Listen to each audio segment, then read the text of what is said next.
오늘은 추수감사절입니다. 오늘 본문이 사도행전 연속 설교긴 하지만 하나님 앞에서 우리가 감사해야 할 이유와 소망을 그 근거를 제시하는 본문이기 때문에 그냥 연속된 설교로 진행을 합니다. 로마 군에게 연행된 바울이 사내들인 공회에서 서게 되었습니다. 바울이 스스로를 이제 변론하면서 부활이라고 하는 주제를 꺼내자 오랜 앙숙이었던 이 사두개파 사람들과 바리새파 사람들이 그 부활에 대한 입장이 서로 달랐고 이 부분 때문에 그동안 많이 싸우고 있었던 터라 다시 거센 논쟁을 하면서 이 격렬한 몸싸움까지 번지게 되었습니다.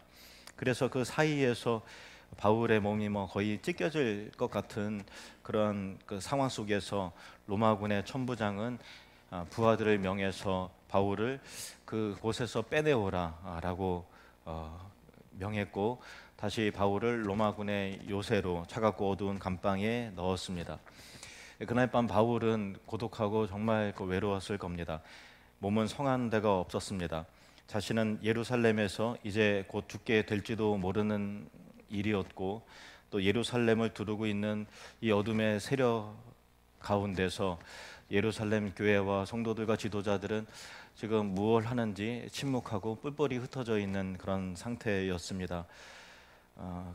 그들은 잠잠했고 무력해 보였습니다. 이제 예루살렘 교회의 미래는 어떻게 될 것인가? 이제 이방인 교회는 어떻게 될 것인가?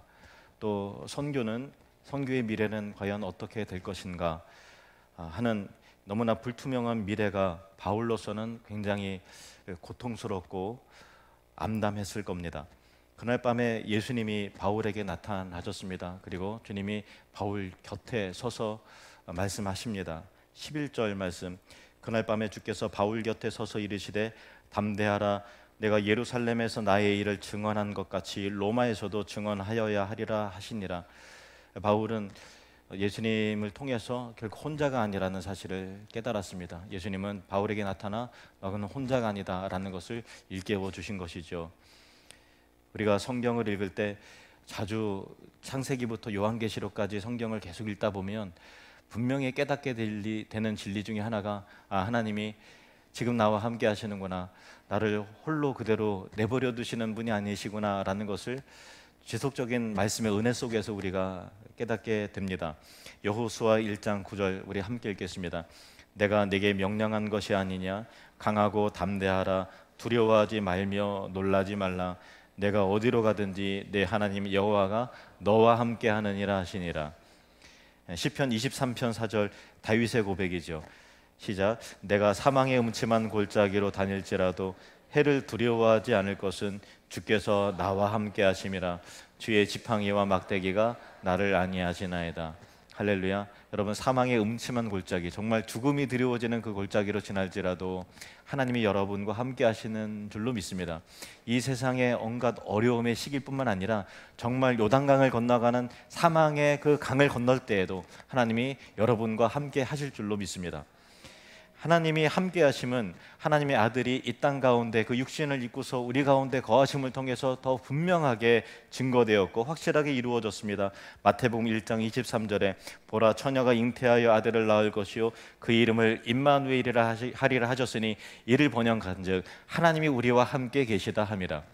예수님께서 성육신 하신 것 자체가 하나님께서 우리와 함께 하신다라고 하는 강력한 증거라는 사실입니다. 그리고 예수님께서 보혜사 성령님을 통해서 나는 떠나가지만 성령을 통해서 내가 너희에게 다시 올 것이고 성령을 통해서 성령께서 너희 안에 보혜사가 함께 하실 것이다 라고 분명히 제자들에게 약속하십니다. 요한복음 14장에 내가 아버지께 구하겠으니 그가 또 다른 보혜사를 너희에게 주사 영원토록 너희와 함께 있게 하리니 그는 진리의 영이라. 세상은 능히 그를 받지 못하나니 이는 그를 보지도 못하고 알지도 못함이라. 그러나 너희는 그를 아나니 그는 너희와 함께 거하시며 또 너희 속에 계시겠습니다. 내가 너희를 고아와 같이 버려두지 아니하고 너희에게로 오리라.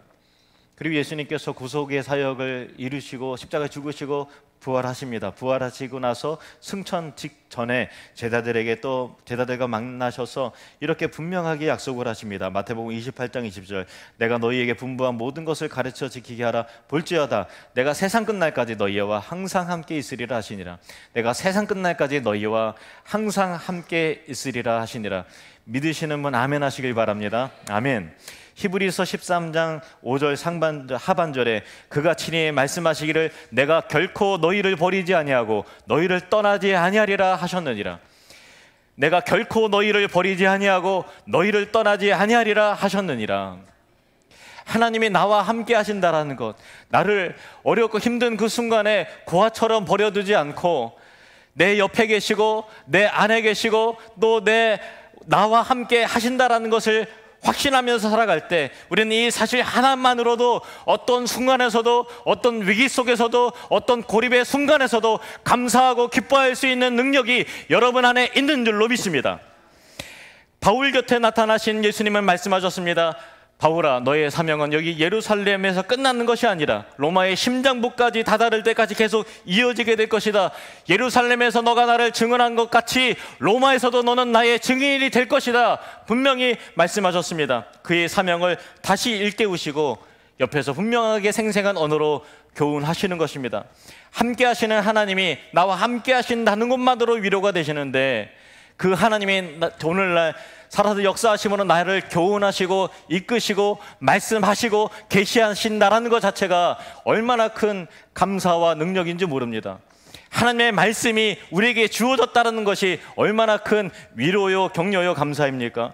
오늘날 하나님은 기록된 하나님의 말씀, 이 성경을 통해서 우리에게 교훈하시고 때로는 지혜로 일깨우시고 낙심한 우리를 다시 믿음을 솟행케 하시고 가야 될 방향을 일러주시고 또 때로는 책망하시고 진리와 생명을 우리에게 공급해 주십니다. 디모데후서 3장 16절 17절 말씀 같이 읽겠습니다. 모든 성경은 하나님의 감동으로 된 것으로 교훈과 책망과 바르게 함과 의로 교육하기에 유익하니 이는 하나님의 사람으로 온전하게 하며 모든 선한 일을 행할 능력을 갖추게 하려 함이라. 아멘. 시편 32편 8절 말씀 같이 읽습니다. 시작. 내가 네 갈 길을 가르쳐 보이고 너를 주목하여 훈계하리로다. 아멘. 내가 너의 갈 길을 가르쳐 보이고 너를 주목하여 훈계하겠다고 분명히 말씀하셨습니다. 그러므로 하나님의 말씀을 날마다 묵상하고 듣고 있는 사람은 내가 가야 할 길을 알게 되는 것이고, 내가 어떻게 결정해야 되는지, 이 문제를 어떻게 처신해야 되는지 우리의 아둔한 눈을 벗기시고 지혜의 영을 부으시사 탁월하게 하시는 하나님의 은혜가 있는 줄로 믿습니다. 그러므로 말씀의 사람이 되시기를 바랍니다. 말씀을 통해서 우리는 감사를 회복할 수 있습니다. 이것이 얼마나 큰 감사의 제목입니까? 다음 날 아침 날이 새자 40여 명이 되는 유대인들이 바울을 죽이기 위해서 동맹하고 당을 짓고 몰려들었습니다. 그들은 바울을 죽이기 전에는 우리가 먹지도 마시지도 않겠다라고 맹세한 사람들이었습니다. 그 정도로 그들은 바울에 대한 적개심과 증오와 각오가 강한 사람들이었습니다. 그 40여 명은 사내들인 공회원들, 즉 대제사장들과 또 장로들 앞에 서서 나가서 찾아갑니다. 그리고 그들에게 협조를 요청하면서 바울을 덫에 빠뜨리려 하는데, 만일 당신들이 천부장에게 청해서 지난번 공회 때 우리가 다 안건을 다루지 못한 것이 있으니 와서 조사하려고 하니 바울을 우리에게로 보내라 라고 하면, 더 자세히 알아보려는 척하면서 공회에서 데려오면 우리가 길에 매복해 있다가 바울을 즉각 죽이겠다라는 것입니다. 만약 바울이 로마군에게 연행되어 있는 상황이 아니라면, 이 요새에 갇혀 있지 않은 상황이었다면 바울은 아마 예루살렘 거리에서 혹은 또 잠을 자는 숙소에서 쥐도 새도 모르게 그렇게 이미 죽었을 것입니다. 하지만 하나님은 바울을 이끌어서 로마군의 요새에 가두십니다. 그들로부터 바울을 안전하게 보호하셨던 것입니다. 그러므로 아이러니하게도 바울이 지금 기거하고 있는 차갑고 어두운 감방은 바울을 보호하시는 하나님의 날개 그늘이었고 하나님의 피난처였다라는 것입니다. 이것은 우리를 향한 하나님의 보호하심이 때로는 우리가 전혀 예상하지 못한 방법으로도 얼마든지 이루어진다라고 하는 중요한 교훈을 주는 것입니다. 우리는 종종 하나님이 우리를 보호하신다고 할 때 우리 생각에 지금보다 평안한 길, 지금보다 밝은 길, 지금보다 안전한 환경을 생각하지만 때로는 우리가 원하는 방식이 아닌 고독하고 병들고 경제적으로 고립되고 사람들로부터 차단되는 철저한 고립과 같은 상황 속에서도 광야 같은 그 시기를 지내게 하심을 통해서도 하나님이 우리를 안전하게 보호해 주신다라는 사실을 우리는 알게 되는 것입니다. 종교개혁자 마틴 루터는 1517년에 95개조 반박문을 비텐베르크 성문에 붙이면서 로마 카톨릭 교회의 교황청의 그 잘못된 것을 낱낱이 지적을 합니다. 이로부터 교황과 사제들에게 생명을 위협을 루터는 받습니다. 특히 1521년에 보름스 회의에서 루터는 이단으로 규정되고 체포와 처형의 위협을 사형 선고를 받게 됩니다. 이때 독일의 이 작센 지역의 선제후 프리드리히의 도움으로 루터는 간신히 보호를 받고 보름스를 떠나서 바르트부르크 성에 10개월가량 은둔해 있게 되는데 다른 사람의 이름으로 아무도 모르는 그곳에서 갇혀 있게 됩니다. 이 은둔의 10개월가량의 은둔의 시간은 이것은 참 놀랍게도 하나님의 보호하심이었고 이 기간은 루터와 독일 성도들에게 큰 유익을 주었습니다. 그는 바르트부르크 성에서 라틴어 성경을 이제 독일어 성경으로 신약 성경을 독일어 성경으로 번역을 합니다. 10개월 동안 머물면서 할 일이 없잖아요. 그래서 하나님께 기도하면서 신약 성경을 라틴어 성경을 독일어 성경으로 번역하는데 그 이전만 해도 사람들은 어려운 고급 라틴어를 일반 대중들은 모르잖아요. 그러니까 성경을 할 길이 없었어요. 그래서 사제들은 너희들은 성경을 읽지 못하니 이 성화들을 보면서 벽에 걸려있는 벽화들을 보면서 대충 하나님이 어떤 분이신가를 너희들이 교훈을 얻길 바란다 라는 그 정도 수준이었습니다. 그래서 스스로 성경을 읽고 이해하고 묵상하고 눈물을 흘리고 감격하고 예배한다라는 것은 그 중세 시대에는 누구에게도 허락되지 않았던 것입니다. 그런데 루터가 이 바르트부르크 성에서 라틴어 신약 성경을 독일어로 번역을 합니다. 번역하면서 이제 비로소 독일 일반 평신도들이 자기의 언어로 자기가 이해할 수 있는 언어로 성경을 읽게 되면서 은혜가 무엇인지 믿음이 무엇인지 구원이 무엇인지 하나님이 어떤 분이신지 비로소 깨닫게 되면서 자기 언어로 하나님을 찬양하고 자기가 이해할 수 있는 언어로 하나님의 말씀을 듣고 예배하기 시작하면서 거룩한 종교개혁 운동이 유럽 전역에 확장되기 시작했다라는 것입니다. 루터는 마음 깊은 고독 속에서 자신이 안전하게 보호받고 있음을 느꼈으며 이 고난의 장소가 고립의 장소가 오히려 하나님의 사역을 불같이 이루는 거룩한 장소가 뒤바뀌게 되었다는 것을 확인하게 되었던 것입니다. 우리는 이성으로 하나님이 인도하시는 방식을 당장 이해할 수는 없습니다. 철저하게 우리는 관계적인 고립을 겪을 때가 있고 질병의 고난 가운데 사방이 막혀진 것 같은 어려움을 겪을 때가 있고 그리고 경제적인 어려움 속에서 한 치 앞도 보이지 못하는 그 순간을 우리는 경험할 수 있지만 여러분 믿으시길 바랍니다. 그 고립의 순간에 하나님이 여러분을 지키실 것이고 여러분을 건져내실 것이고 어느 순간보다도 하나님의 은혜와 사랑을 더 확실하게 경험하는 은혜의 기간이 되게 하실 줄로 믿습니다. 그러므로 우리는 어떤 순간에도 감사와 믿음의 삶을 살아야 하는 것입니다. 사도행전 23장 16절부터 이어지는 내용은 이렇습니다. 하나님께서 한 청년을 통해서 사도 바울을 향한 음모를 드러내고 보호하시는데 그는 바울의 생질 곧 조카였습니다. 그가 그냥 우연히 얼떨결에 그 얘기를 들은 거예요. 물론 하나님의 섭리죠. 들을 수 없는 그 상황 속에서 그들이 유대인들이 바울을 죽이려고 40여 명이 매복해 있다는 것을 듣게 되었습니다. 그는 곧바로 로마군의 요새로 가서 바울을 면회합니다.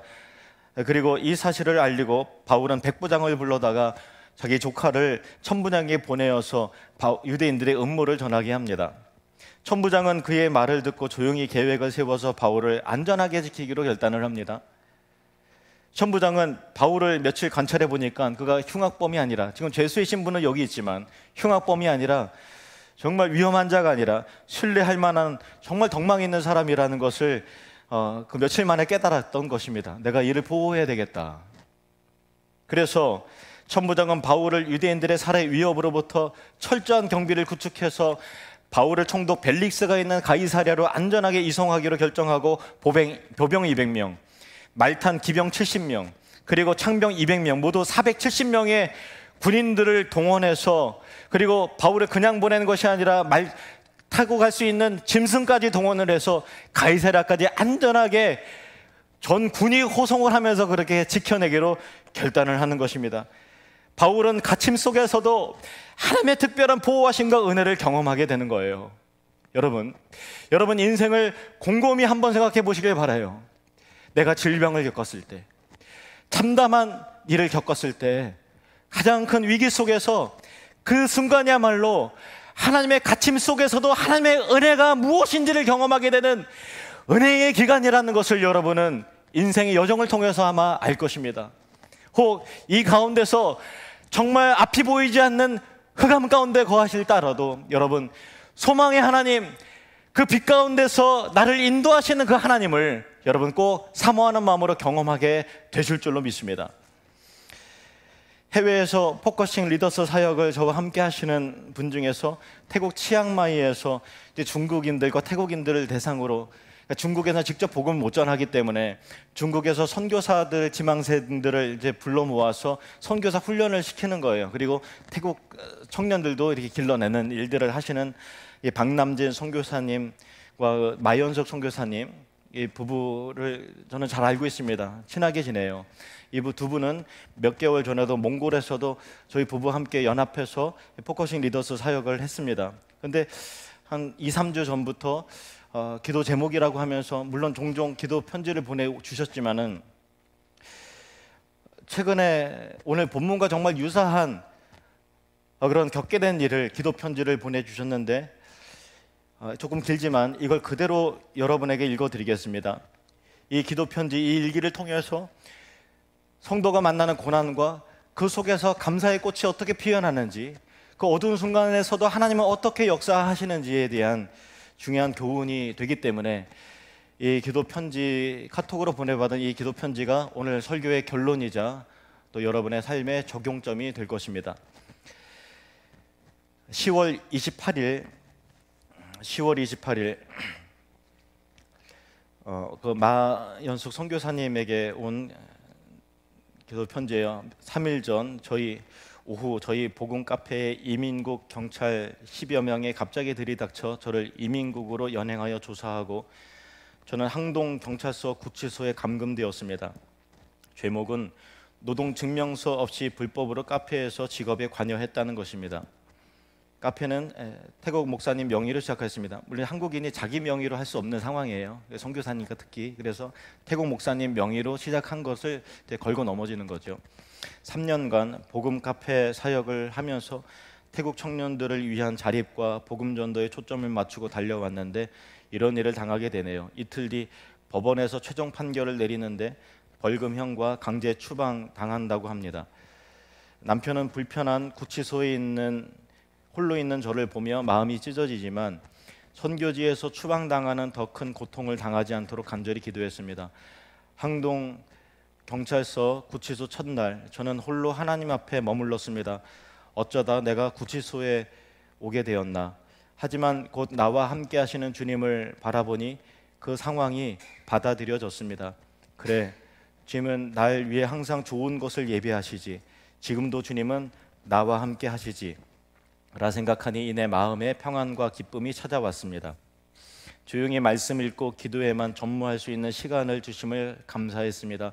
함께 하시는 주님이 계시니 아무 문제가 없었습니다. 남편이 가져다 준 성경책을 보며 찬송하고 기도하기를 멈추지 않았습니다. 정말 이렇게 좋을 수 있나? 주님이 함께 하시니 너무 감사했습니다. 10월 31일 두 번째 구금, 잠깐 풀려났다가 할렐루 했는데 또 다시 들어가게 된 상황이었어요. 태국 구치소에서 너무나 고마운 태국 분들을 많이 만납니다. 크리스찬 변호사 부부가 방문했습니다. 이분들이 말하기를 태국을 위해 이렇게 애써주셨는데 태국 사람들이 선교사를 이렇게 대우하다니 너무나 마음이 아픕니다. 이번 일은 특별한 케이스입니다. 중국 경찰의 개입이 있어서 우리로서도 어찌할 방법이 없습니다. 우리 힘내서 함께 기도해요. 우리가 이곳에서 당신과 함께한 것처럼 방콕에서 우리의 형제 자매가 당신을 도울 것입니다. 변호사 부부는 두 손 모아 함께 뜨겁게 기도해주고 교도관에게 이 선교사는 태국을 위해 헌신한 선교사이니 잘 해주라고 신신당부합니다. 교도관은 저에게 물도 가져다주고 과일도 챙겨줍니다.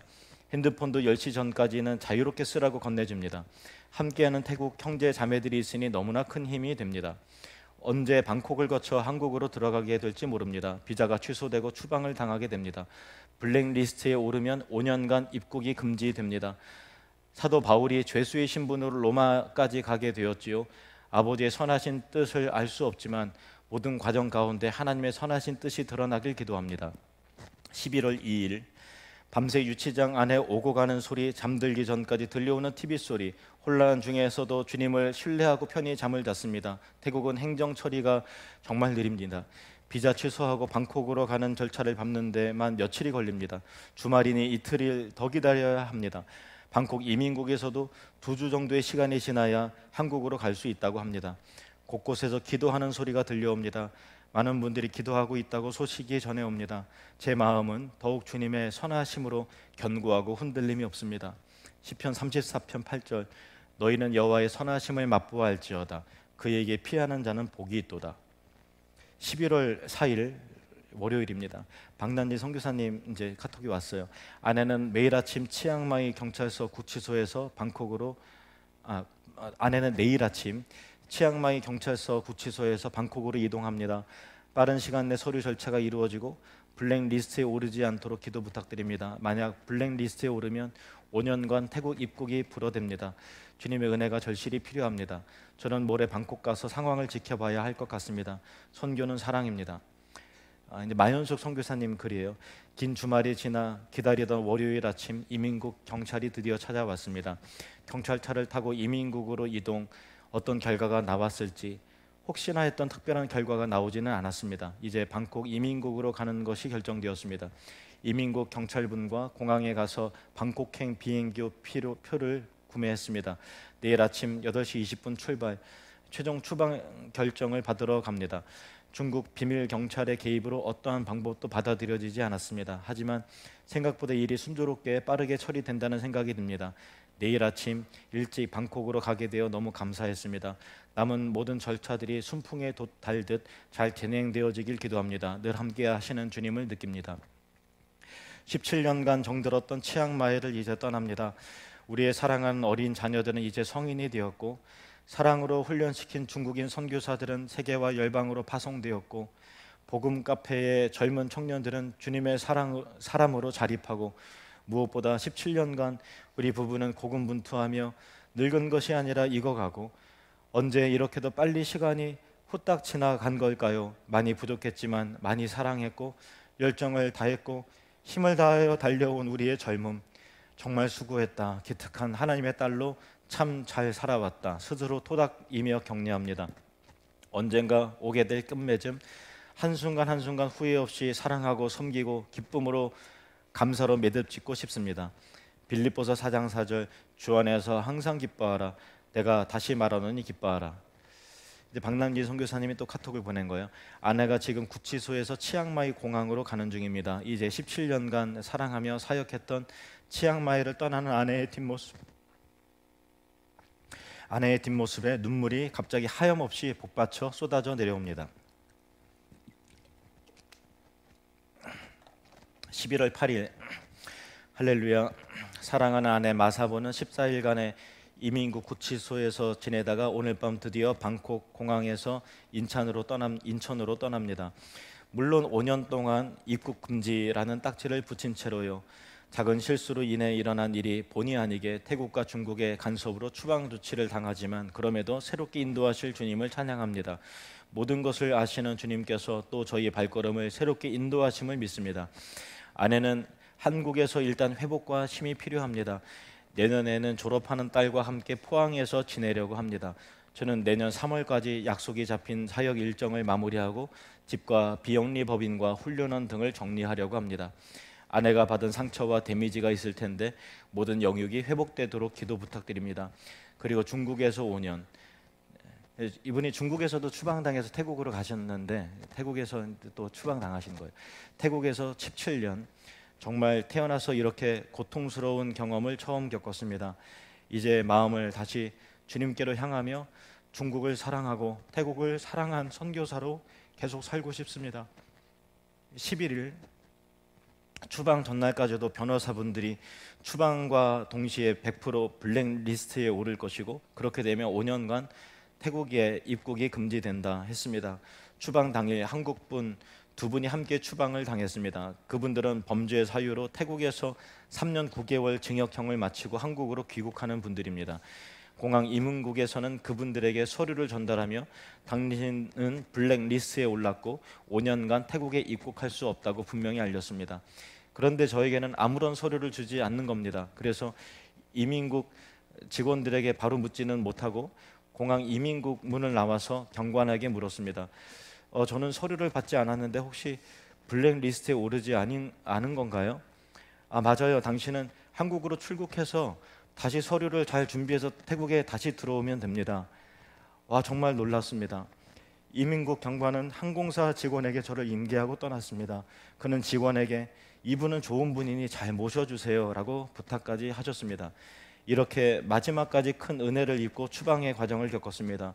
정말 놀라우신 하나님의 은혜입니다. 박난지 선교사님이 이렇게 저에게 카톡을 보내주셨어요. 할렐루야, 엄청난 기적이고 은혜입니다. 내년 1년 안식년 후에 아내는 입국을 시도하려고 합니다. 문제없이 1년 뒤 입국을 위해 계속 기도 부탁드립니다. 여러분의 기도를 주님이 들어주셨습니다. 기도해 주셔서 진심으로 감사드립니다. 기도하겠습니다.